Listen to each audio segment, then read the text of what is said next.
Greetings, I'm your instructor Marvin Wright and welcome back to our cybersecurity course. In today's lesson, we'll be introducing identity management and access control. Remember, as we spoke of in the previous lessons about the desktop, what you see before you on your handouts or on your laptop is a desktop of a typical office in the 1980s. It has certain elements such as a calculator, files, and a Rolodex. The modern computer laptop or desktop in Windows rather emulates this. As you can see, there is a clock and files and communication systems.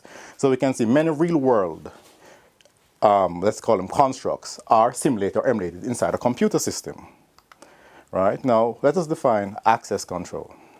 It's a process that enables an authority to manage the contact with a computer or a physically based system. Right? All right, and we'll first be looking at the access control process. All right, we have 4 elements that are performed sequentially. Firstly, identification, then authentication, and then authorization, and then accounting or auditing. This is not your financial accounting or auditing, but I shall explain this as I proceed. Let us look at a real-world construct, such as a stadium. And let's say we go to watch a football match, right? When you approach the gate, there's firstly a spot check. And you're identified by possibly a gatekeeper or security officer, and you are checked and visually checked, and probably a wand or a metal detector is passed over you. This is the identification process. You purport to be a paying customer. Authentication is then issued by the ticket that you have purchased and the corresponding ticket number. That then gives you authorized access to a particular area of the stadium, whether it be the bleachers, the grandstand, or the VIP section. Now, accounting comes in when there is an out-of-bounds issue. Say, for instance, you paid to go to the bleachers, and in essence, you, by your own volition, found yourself in the VIP stand without invitation. Then security might come in, and you have to make an accountability for your actions, right? Similar thing in the computer environment. Let us look at the steps in a logical computer-based environment. Firstly, identification. It is a security process where an individual or a system presents credentials in an attempt to establish their identity. No proof is required at this stage. Example, telling someone your name. You could lie. Entering a username in the system, you might not necessarily be the user, providing a unique identifier, or enter an email address, which is not necessarily your email address. Then it's followed by authentication.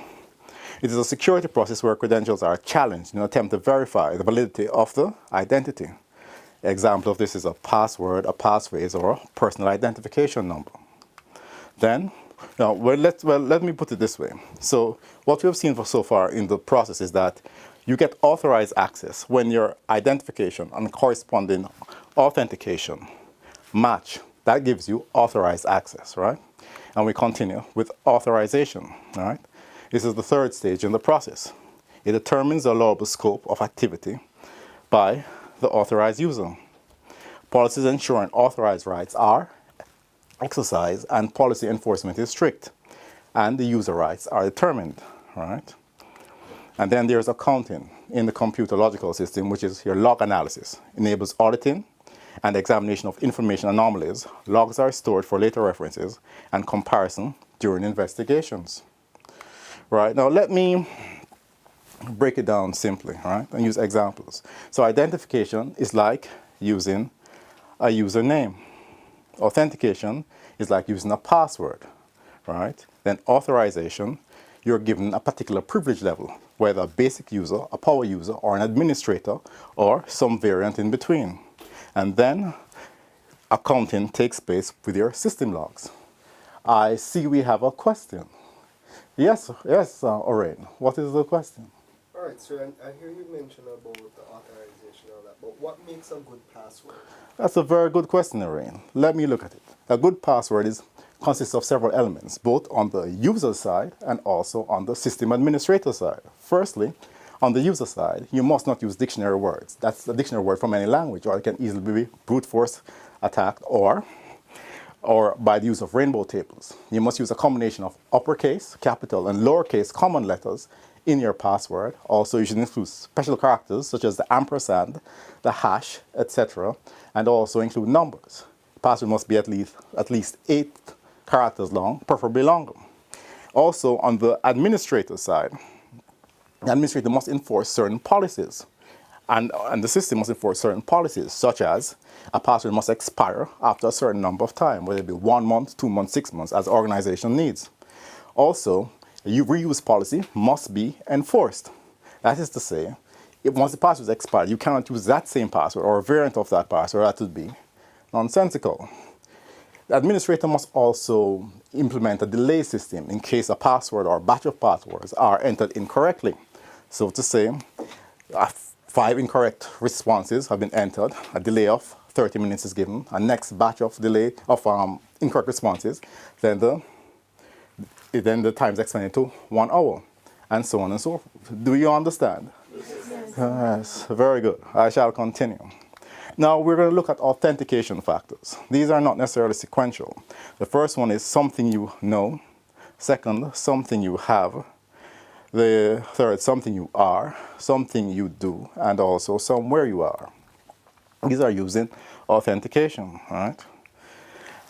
Firstly, something you have. That's something physical that you touch. That's not a part of your body, like a token or an access card, a key, a simple key for a mechanical lock, or a USB dongle, similar to your USB thumb drive. Something you know. That's pretty much something in your mind, right? Something in your brain, so to speak. A personal identification number, a password, and a passphrase. You see, I have a passphrase here. You know, I am not bad, but you know, you can mix it up to get security, like Rain was talking about, where you have an explanation for the I. The A becomes an ampersand. You use 2 B's instead of 1, both uppercase. I mean, there are no numbers here, but it's fairly secure, right? And the secret answer question modality.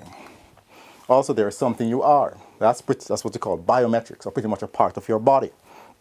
So your fingerprint scans, your hand geometry, your palm scans, or so on.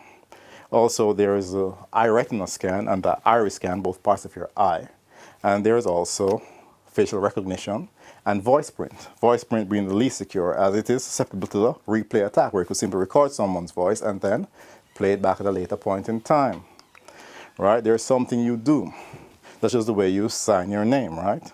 Signature dynamics, the pressure and the speed at which you sign. There are special devices which capture these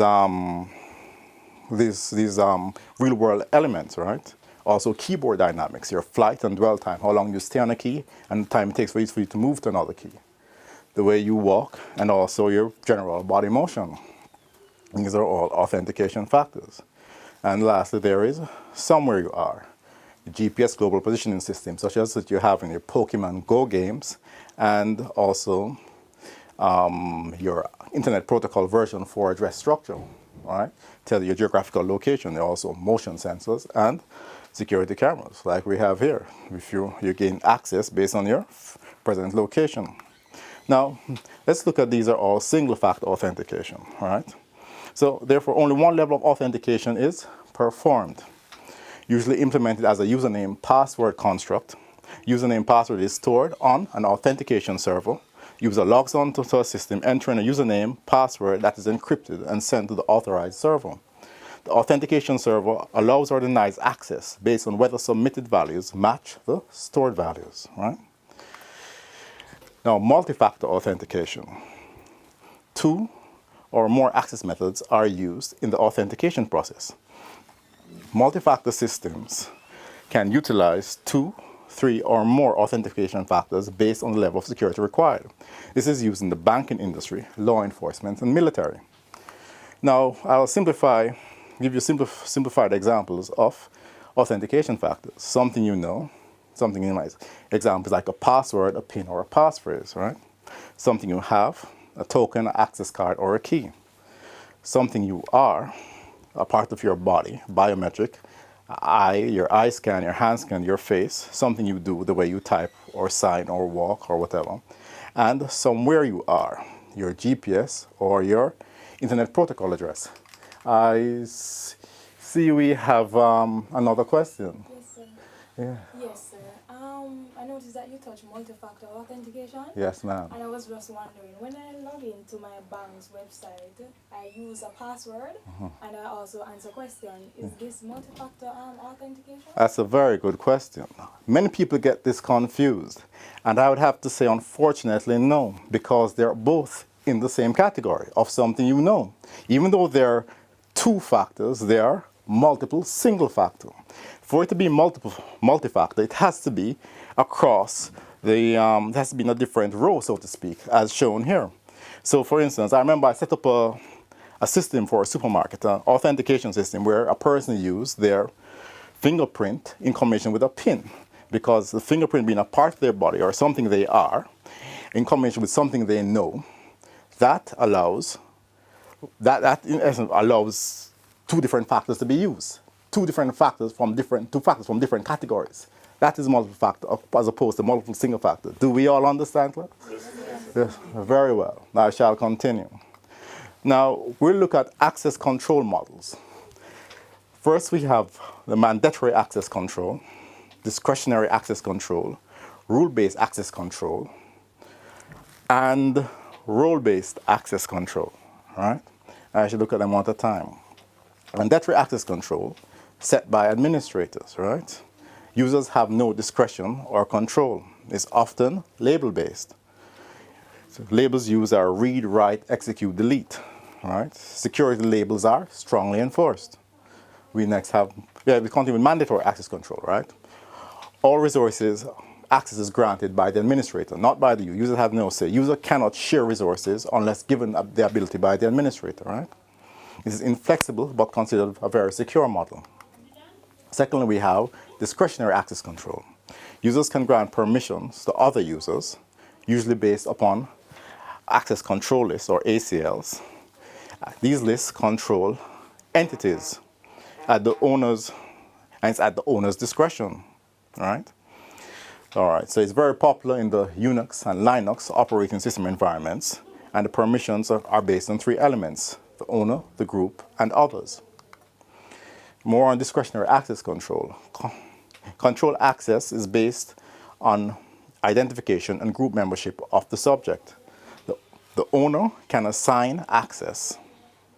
Objects' ownership can be reassigned and transferred, right? That's discretionary as opposed to mandatory. Now, role-based access control can emulate both MAC and DAC, right? It is based on your job title. Roles are created based on various job functions. Permissions are assigned to roles. Users are not assigned access directly. It introduces a role hierarchy and constraints and is considered an industry best practice, right? Access to resources granted based on job function, job title within the organization, and roles are often designed as groups. It is very flexible and convenient in an environment of high employee turnover, right? It's also known as group-based control or group-based permissions. This is the method utilized by the Windows operating system, right? It's the most popular desktop operating system currently. Now there is rule-based access control as opposed to role-based, right? It's a combination of mandatory and discretionary access control systems. Access to resources are based on administrative defined rules. Access properties are stored in access control lists and have rules contained within them, right? Like mandatory access control, only the system administrators have the ability to make changes, and the rules are strict. Access to resources are controlled by security policies and procedures.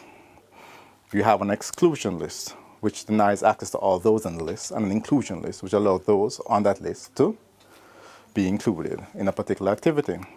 Now we look at briefly at account management, right? It's critical for security administrators must be sure to periodically review permissions, right? The security administrator must also prune or cut unused accounts and must audit the system regularly. Security administrators must learn to manage multiple accounts and manage multiple roles within these accounts, and also to manage share accounts. Now, I should look at single sign-on, right? The single sign-on is a security mechanism where a login event can authenticate and authorize a user to access multiple interconnected software systems. I should give an example. Let's look at Google. If you log into your Gmail account, right, you automatically log into your Yahoo and your Google Hangouts account. So same thing if you log into your Yahoo account. You automatically log into your Gmail and Google Hangouts and your Google Drive account because they're all federated, right? Similar thing with Microsoft. If you log into Outlook, you automatically log into Bing, Live, MSN, Hotmail, etc. Right? Do we all understand? Yes, very good. I shall continue. Now, look at the advantages of single sign-on. It reduces password fatigue, right? Saves time re-entering passwords.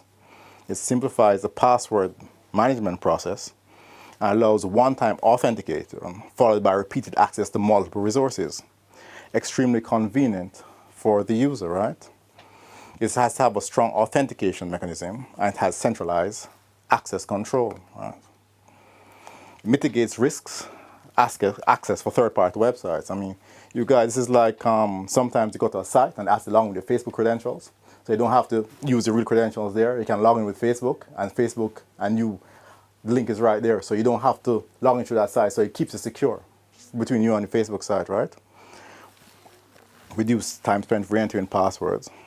Use the same password for the same identity, and it reduces the cost of the IT information technology overall for both the end user and the corporation, right?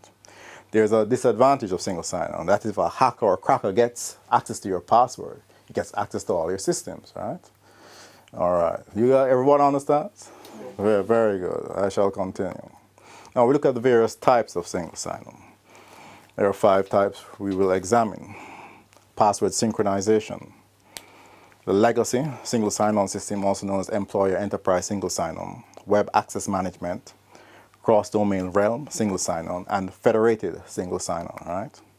First, we start with password synchronization. It's a process that coordinates passwords across multiple computers and devices or application. Each computer device application still authenticates, but behind the scene. Examples of these products are CryptoNight, SecurePass, and Kerberos. Enterprise single sign-on, it intercepts your login. If you attempt to log into another system, it intercepts it and log in for you. And it learns as you use different applications. So it has a form of artificial intelligence built in. Also does screen scraping, right? The 2 varieties of single sign-on, enterprise single sign-on, is script-based. A script is written that will take the target application's credential and launch application for you. But this requires modification of desktop icons, right?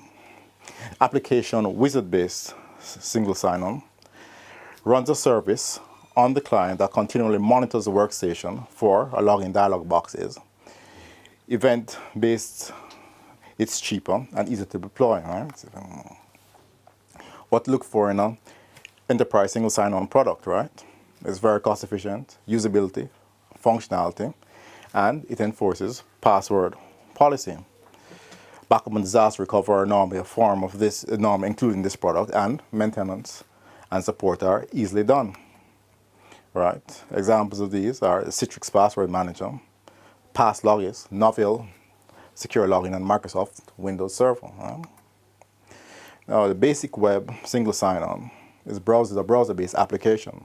Cookies are supported and are required. Single sign-on applications are deployed on a single web server or domain. Do we understand, class? Yes, sir, definitely.